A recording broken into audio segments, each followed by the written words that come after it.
안녕하십니까? 반갑습니다. 어느덧 12월 성탄의 계절을 맞이하였습니다. 코로나19가 확산 일로에 있지만 어제나 오늘이나 영원토록 변함없는 하나님의 은혜와 사랑이 여러분과 함께 하시기 바랍니다. 먼저 오늘 우리가 나눌 성경 말씀을 봉독해 드리겠습니다. 골로새서 1장 10절의 말씀입니다.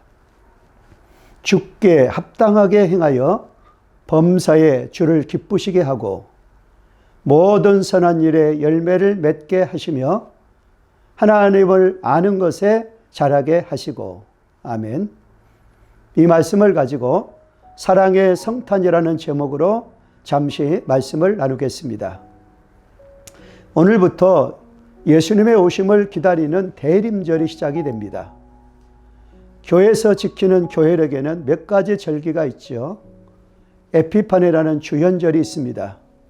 렌트라는 사순절이 있습니다. 펜타코스트라는 오순절도 있습니다. 그리고 대림절은 어드벤트라고 부르고 있습니다. 그 중에서 성탄절 이전에 4주간을 대강절 혹은 대림절이라고 부릅니다.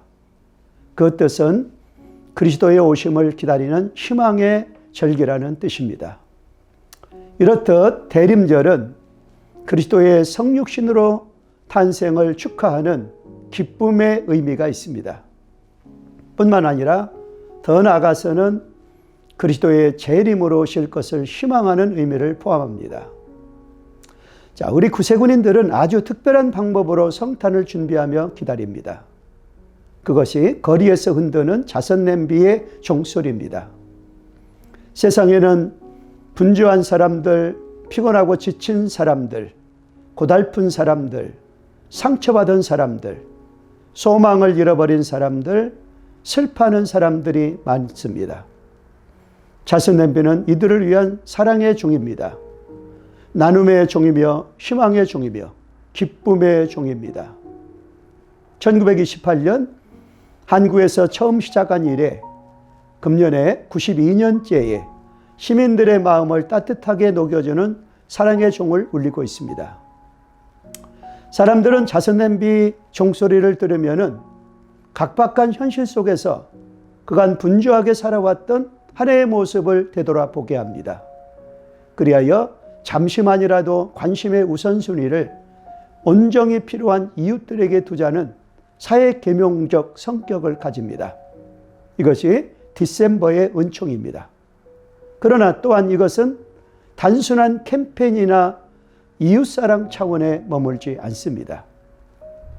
히브리서 3장 16절에 오직 선을 행함과 나누어 주기를 잊지 말라.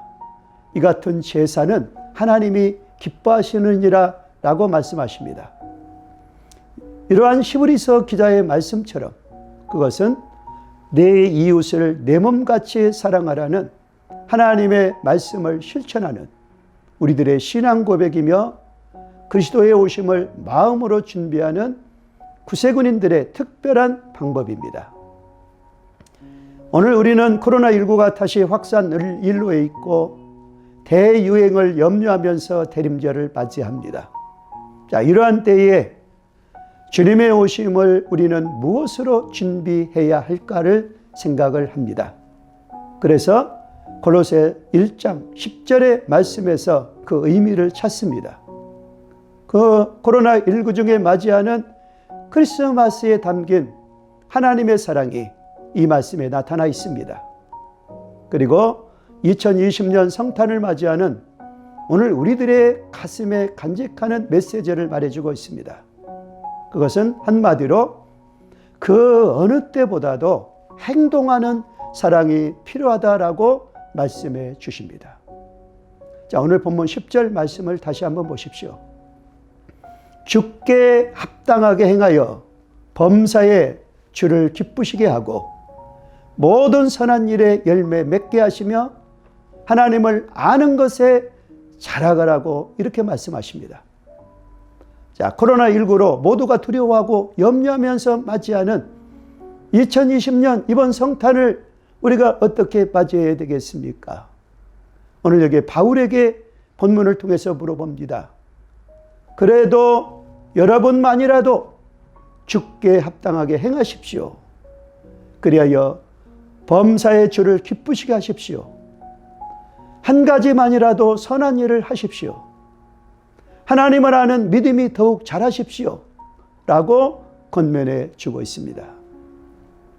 자, 그러면 어떻게 이러한 일들이 가능할 수 있을까라는 생각을 가져봅니다. 자, 이것이 가능하는 데 필요한 공통적인 한 가지가 있는데 그것이 바로 사랑입니다. 그것은 사랑이 있을 때만 가능한 일입니다. 그리고 그 사랑은 반드시 행동하는 사랑이어야 한다고 말씀해 주십니다. 자, 주께 합당히 행하는 것이 사랑입니다. 사랑이 주를 기쁘시게 합니다. 선한 일도 따지고 보면 사랑입니다. 하나님을 사랑할 때 믿음이 자랍니다. 사랑은 역사를 일으키는 특별한 능력이 있습니다. 사랑은 말에서 멈추지 않습니다. 사랑에는 행동이 뒤따르게 되어져 있습니다. 사랑은 동사입니다. 하나님을 사랑하고 교회를 사랑하고 영혼을 사랑한다면 그에 따른 행동이 나타나도록 되어져 있습니다. 괴테가 파우스트를 쓰면서 태초에 말씀이 계시니라는 요한복음 1장 1절의 말씀을 이렇게 바꾸었다고 합니다. 태초에 행동이 있었다라는 말로 바꾸었습니다. 왜냐하면 말씀이라는 단어가 너무 정적이라고 생각하였기 때문입니다. 행동이 있어야 변화가 있습니다. 사실 하나님은 행동하시는 하나님이십니다. 하나님의 사랑이 성탄이라는 이 놀라운 사건을 만들어냅니다. 성탄은 하나님의 사랑을 만들어낸 성육신의 놀라운 사건이며 우리에게 주시는 하나님의 크신 선물입니다. 자, 예수님도 마찬가지입니다. 어떤 율법사가 예수님께 물었습니다. 선생님, 내가 무엇을 하여야 영생을 얻을 수가 있겠습니까? 누가복음 25장 28절 말씀입니다. 그때 예수님 말씀하셨습니다. 율법에 무엇이라 기록되었습니까? 라고 물으셨어요. 율법사가 이렇게 대답합니다. 내 마음을 다하며 목숨을 다하며 힘을 다하며 뜻을 다하여 주 너의 하나님을 사랑하고 또한 내 이웃을 내 몸같이 사랑하라 하였나이다 라고 대답을 하였습니다. 이에 대한 예수님의 대답은 내 대답이 옳도다. 이를 행하라. 그리하면 살리라. 라고 말씀하십니다. 자, 이 율법사의 문제가 무엇입니까? 아는 것이 문제가 아닙니다. 이를 행하지 않은 것이 문제였습니다. 이 율법사가 그러면 내가 사랑해야 될 이웃이 누구입니까? 라고 물었습니다. 그때 예수님이 들려주신 이야기가 그 유명한 사마리아인의 비유입니다. 예루살렘에서 여리고로 내려가는 길입니다. 강도만한 한 사람이 쓰러져 있습니다. 제사장과 레위인은 다 지나쳐 갑니다. 하지만 사마리아인은 그 강도 만난 자를 치료하여 주었습니다. 나귀에게 태워 안전한 주막으로 옮겼습니다. 이 비유를 들은 후에 예수님은 율법사에게 말씀하십니다. 내 의견에는 이 세 사람 중에 누가 강도 만난 자의 이웃이 되겠느냐라고 물으십니다. 율법사가 대답합니다. 자비를 베푼 자이다 라고 대답을 합니다. 자, 예수님의 마지막 말씀도 여전하십니다. 너도 이와 같이 하라 라고 말씀하셨습니다. 자, 율법사의 문제는 알고 모르고의 문제가 아닙니다. 행하지 않은 것이 문제였습니다. 사랑이 바로 이렇습니다. 사랑은 동사입니다. 동사라는 것은 행동한 만큼 사랑이라는 것입니다. 사랑은 손과 발이 움직이는 것입니다. 사랑한다면 전화해야 됩니다. 사랑한다면 기도해야 됩니다. 사랑한다면 교회를 위해서 수고하는 것입니다. 사랑한다면 거리에 나가서 자선남비의 종을 울리는 것입니다. 서로를 위해서 무엇인가 부지런히 움직이고 있는 것입니다. 하나님을 사랑한다는 것은 하나님을 위해서 시간과 물질을 내어드리는 것입니다. 사랑하면 자주 찾고 만나게 되어져 있습니다.